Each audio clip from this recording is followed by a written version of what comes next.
매일 성경 묵상을 돕는 해설 가이드입니다. 안녕하세요. 묵상 코치입니다.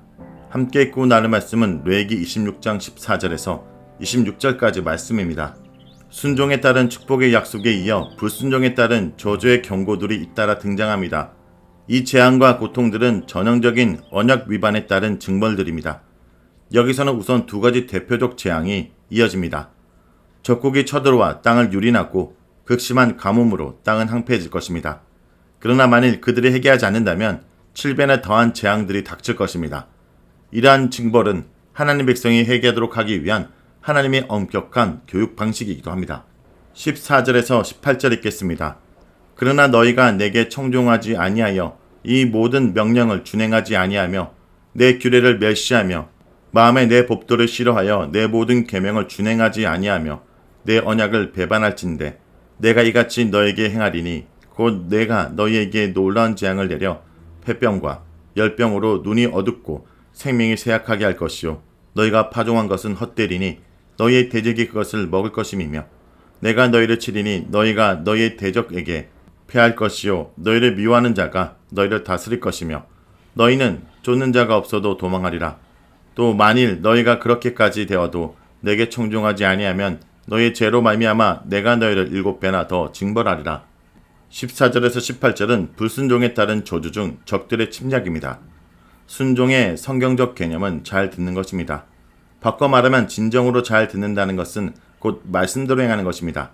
만일 그들이 하나님의 명령과 유례에 순종하지 않는다면 그것은 언약의 위반, 곧 배신입니다. 그들의 율법에 대한 불순종은 단순한 게으름과 직무 위반에 의한 실패가 아니라 하나님 명령에 대한 무시와 무관심, 또한 그보다 심각하게는 말씀을 매우 싫어하는 반감을 품은 불순종입니다. 그 결과는 참혹합니다. 온몸에 전율이 흐르게 하는 공포가 그들에게 임할 것입니다. 본문에 놀라운 재앙을 내린다라는 것은 공포 자체가 일종의 징벌임을 말합니다. 또한 그 땅 가운데 각종 병들이 돌고 그로 인해 시력을 점점 잃으며 신체는 쇠약해질 것입니다. 폐병과 열병은 대표적 육체적 질병의 사례들로 말하며 그것은 결국 시력을 잃고 기운이 약해지는 결과로 이어집니다. 그들은 아무리 열심히 농사를 지어도 원수들이 와서 모두 탈취해 갈 것이며 대적들에게 철저히 짓밟힐 것입니다. 농사꾼의 수고의 열매와 투수물은 장기간 땀을 흘린 결과입니다. 그렇게 얻은 소산물을 적들에게 하루아침에 빼앗긴다는 것은 헛되이 파종을 한 셈이니 큰 비극이 아닐 수 없습니다. 이 저주를 어떤 사람들은 빈손의 저주라고 칭하였습니다. 열심히 모은 모든 재산을 하루아침에 잃고서 빈털터리가 되는 비극을 말합니다. 이런 징계도 불구하고 그들이 회개하지 않으면 그 벌은 7배로 가증될 것입니다. 7배는 문자적 수치를 말하는 것이 아니라 7이라는 완전수를 통한 철저하고도 완전한 징벌을 가리킵니다.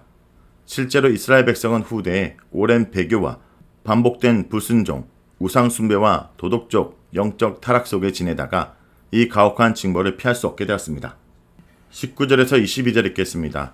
내가 너희의 세력으로 말미암은 교만을 꺾고 너희의 하늘을 철과 같게 하며 너희 땅을 녹같게 하리니 너희의 수고가 헛될지라 땅은 그 산모를 내지 아니하고 땅이 나무는 그 열매를 맺지 아니하리라.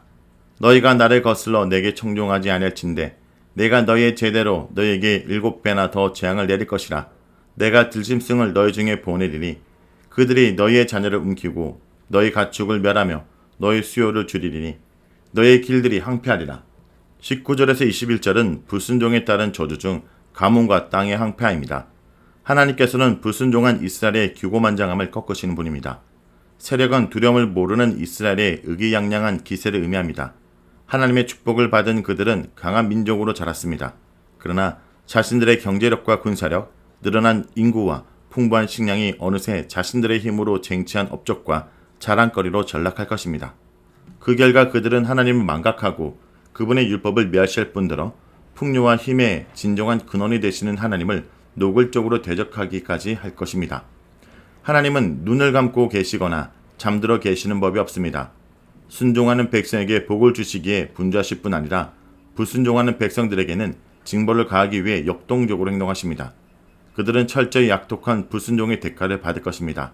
하늘이 철과같이 되고 땅이 녹과같이 된다라는 것은 가뭄에 대한 가장 생생한 비유가 아닐 수 없습니다. 신명기 28장 23절에 내 머리 위에 하늘은 노시 되고 내 아래의 땅은 철이 될 것이다 에서 철과 놋의 비유 대상이 뒤바뀌었는데 이것은 두 금속의 우열을 염두에 두고 있는 비유가 아님을 알게 합니다. 이와 동일한 비유적 저주가 고대 근동의 조약에서도 발견됩니다.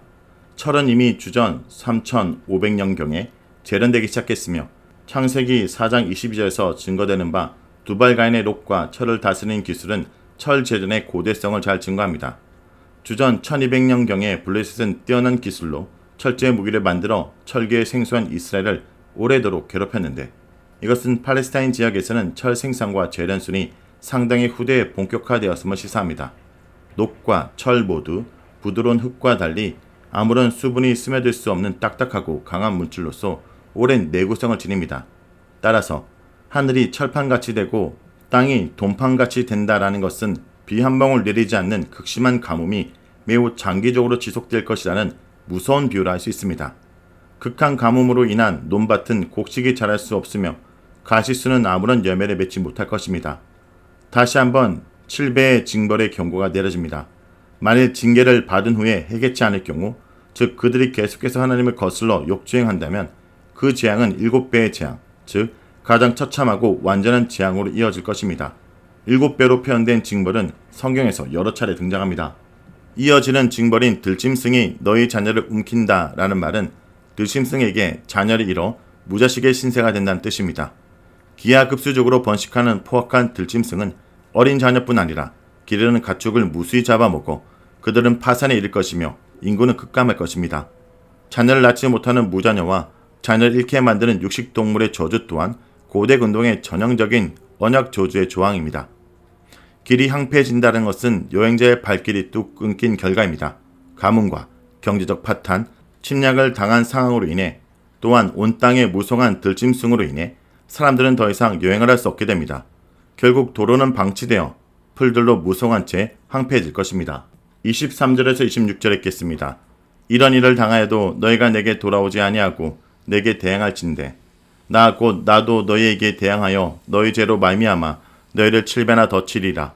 내가 칼을 너희에게로 가져다가 언약을 어긴 원수를 갚을 것이며 너희가 성읍에 모일지라도 너희 중에 연병을 보내고 너희를 대적의 손에 넘길 것이며 내가 너희가 의뢰하는 양식을 끊을 때 열여인이 한 하덕에서 너희 떡을 구워 저울에 달아주리니 너희가 먹어도 배부르지 아니하리라. 23절에서 26절은 불순종에 따른 저주 중 7배나 더한 재앙들입니다. 7배의 저주 경고가 이제 세 번째로 하달됩니다. 만일 그들이 이런 일을 당한 뒤에도 그분께 돌아가지 않고 대항을 한다면 징계는 극대화됩니다. 여기서 내게 돌아오지 않는다면 내 원래 의미는 나에게 훈련되지 않는다면입니다. 다시 말해 그들이 매를 맞고 제대로 교육적 교정이 되지 않고 계속해서 하나님께 대항하여 질주한다면 그들은 끝장날 것입니다. 여기서 7배의 저주는 단순히 7배를 얘기하는 것이 아니라 형벌이 점점 가혹해진다는 의미이지 문자적인 7배는 아닙니다. 재앙의 종류들이 다시 나열됩니다. 앞서 나온 저주가 반복되기도 하면서 새로운 저주가 등장합니다. 칼을 너에게 가져온다 라는 표현은 앞서 말한 대로 강력한 군대가 침략해올 것이라는 의미입니다. 너희의 배악한 원수를 갚는다를 하나님께서 이스라엘 적들을 쳐부수어 원수를 갚는다는 뜻으로 오해해서는 안 됩니다. 이것은 문자적으로 언약의 응징을 응징한다 라는 뜻입니다. 다시 말해 언약이 경고한 바 불순종에 따른 이스라엘에 대한 응징을 집행한다는 의미로 이해됩니다. 그들의 언약 배반으로 인한 대가는 매우 가혹할 것입니다. 적들이 침략해오자 그들은 안전하게 성들로 피신하고 거기서 한데 뭉치고 무장하여 성을 방어하려 하지만 전염병이 돌아 적에 대한 대항은 무용지물이 될 것이며 결국 그들은 적의 수중에 넘어갈 것입니다. 너희 의뢰하는 양식은 문자적으로 너희의 음식 막대기입니다. 신체적으로 허약한 사람이 짚는 지팡이를 의존하는 장면을 가리킬 수도 있고 빵을 실어서 운반하는 막대기를 뜻할 수도 있습니다. 그러나 그들이 의지하고 자랑했던 식량은 하루아침에 사라질 것입니다. 그로 인한 비극을 묘사한 비유적 장면은 실로 처참합니다. 10명의 여인네가 한 하덕에서 떡을 굽습니다. 레위기 2장의 소재 규정에서 살펴볼 수 있는 바와 같이 요리기구들은 하덕, 철판, 냄비 등이 대표적인데 원래 각 가정의 요리기구로 하덕이 하나씩 구비되어 있었을 것입니다. 하덕은 진흙을 빚어 옹기처럼 만들었는데 안쪽 표면에 밀가루 반죽을 얇게 펴 바른 뒤 옹기 안쪽에 나무를 태워 떡을 구웠습니다. 한 가족이 충분히 먹기 위해서는 하덕 하나에서 여러 개의 떡을 단시간에 혹은 한꺼번에 구워야 했을 것입니다. 그러나 현재의 상황은 여자 10명이 하나의 하덕에 모여 떡을 구워도 될 만큼 식량이 부족합니다. 따라서 그 떡의 개수는 턱없이 부족해 저울로 무게를 달아 나눠 갖게 되고 당연히 먹어도 배를 채우기는 너무나 그 양이 부족할 뿐입니다. 자, 여기까지가 레위기 26장 14절에서 33절까지 말씀입니다. 오늘 말씀을 통해 우리는 무엇을 묵상하고 적용해야 할까요? 언약에 불순종한 자들에게 엄한 저주를 내리십니다. 마음이 주님에게서 멀어지고 그분의 말씀 듣기를 거부하는 것은 하나님과의 언약을 깨트리는 죄를 범하는 것입니다. 애굽에 내린 재앙처럼 하나님의 주인 되심을 인정하고 순종하게 하는 것이 목적이기 때문에 처음에는 약한 재앙을 내리십니다. 하지만 끝까지 주님께로 돌이키지 않으면 강도가 점점 심해집니다. 폐병과 열병과 원수의 지배를 받게 될 것입니다. 기근으로 인하여 땅은 소출을 얻지 못할 것입니다. 성읍과 땅이 폐허가 되고 주민들은 포로로 끌려가게 될 것입니다. 처음에는 질병과 대적으로 인하여 수고가 헛되게 하시고 나아가 자연재해, 적의 포위, 성소의 파괴와 국가 패망, 추방 등으로 재앙의 강도가 강해집니다. 이 말씀들이 이스라엘 역사 속에서 그대로 실현되었습니다. 주님이 오늘 나에게 하시는 말씀을 가볍게 여기지 마십시오. 하나님께서 이러한 징계를 통해서 이스라엘에게 말씀하시고 저들로 회개하도록 촉구하시는 것입니다. 성도 여러분, 진노 중에라도 긍휼을 베푸시는 은혜의 하나님께 나아가 내게 계속하시는 말씀을 귀 기울이고 회개하는 주의 백성들이 되길 간절히 기도드립니다.